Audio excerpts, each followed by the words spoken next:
Bonsoir et bienvenue à tous.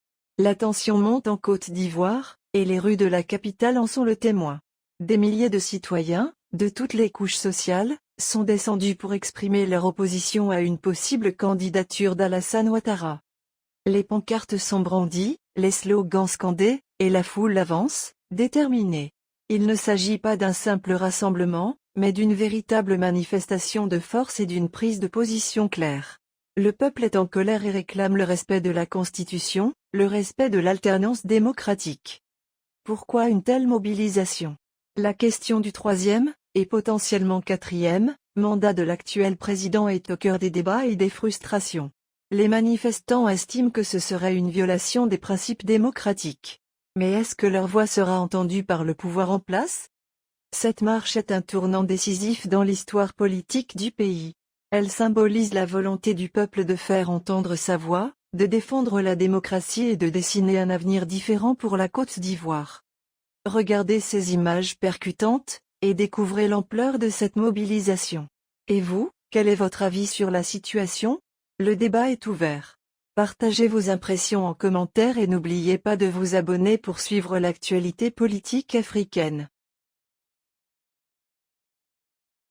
En Côte d'Ivoire, le Conseil constitutionnel a officiellement publié le 29 août 2025 la liste provisoire des candidats pour l'élection présidentielle prévue le 25 octobre. Au total, 60 postulants ont été retenus, dont des figures majeures de la scène politique ivoirienne, notamment l'ex-président Laurent Gbagbo du PPACI, de Simone Eivé du MJC, Tidiane Thiam du PDCI-RDA, Pascal Affinguessan du FPI, Jean-Louis Billon du CODE, ainsi que le président sortant Alassane Ouattara du RHDP. Là où les Ivoiriens attendent le Conseil constitutionnel, ce qui cristallise les regards, c'est bien sûr la liste définitive. Est-ce qu'au soir du 10 septembre, est-ce que les ténors de l'opposition, tels que les chefs d'État, le président Laurent Gbagbo, Cheikh Tidiane Thiam, président du PDCI, verront-ils les candidatures retenues?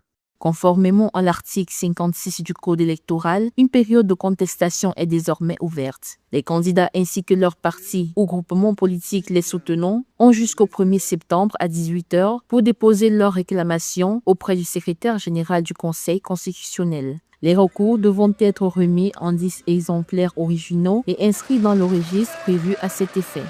Parce que ces deux candidats, c'est bon de le rappeler, ont déposé les dossiers, quoique étant radiés de la liste électorale. Et c'est la base de ces candidats, le disent haut et fort, qui remplissent toutes les conditions pour être éligibles à ce scrutin-là.